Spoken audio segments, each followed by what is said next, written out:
Oh, yeah, yeah. speaking of very exciting teams to watch, we got John Mateer as the new quarterback of the Oklahoma Sooners. And you know what FanDuel did in reaction to that? They gave him 7.5 wins. 7.5 wins.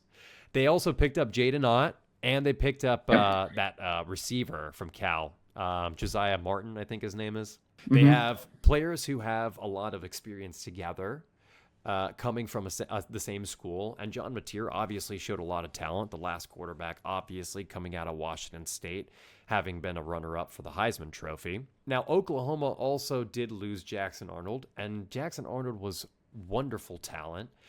They weren't really able to produce with him, though, only outside of a few games. Now, he did transfer to Auburn, so they'll be able to see him again, which might be unfortunate for them. They also lost their starting tight end, who was their lead receiver, actually on yards.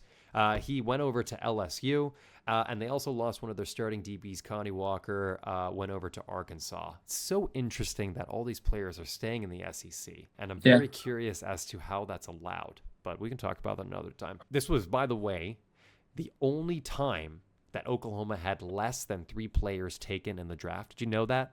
This is the first time in 22 years.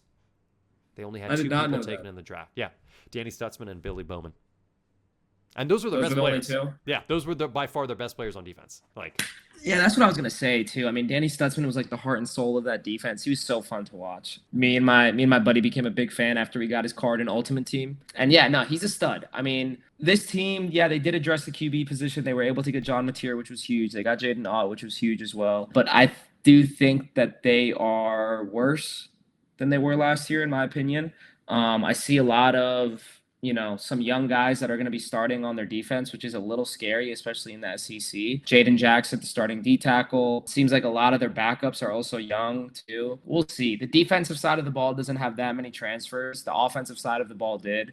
They definitely tried to address the tight end loss right away with Will Huggins. And then the schedule, they do play Michigan early on in the season, too. I think that's like their second week 2 or something. They have a real tough schedule. I mean, their home schedule is pretty gross. They have Michigan at home, Texas at home, Ole Miss at home, LSU. I mean, we've talked about all these teams, Michigan being the obvious scary one, but at least you get it at home.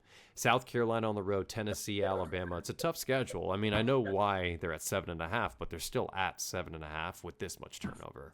And under. And their season last year, Brandon, was wildly unexceptional.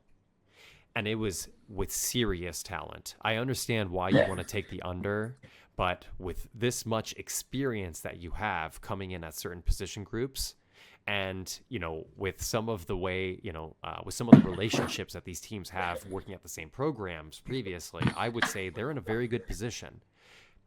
Again, those SEC schools, complete turnover. They can definitely hit 8 wins, but I am with Brandon. Yeah.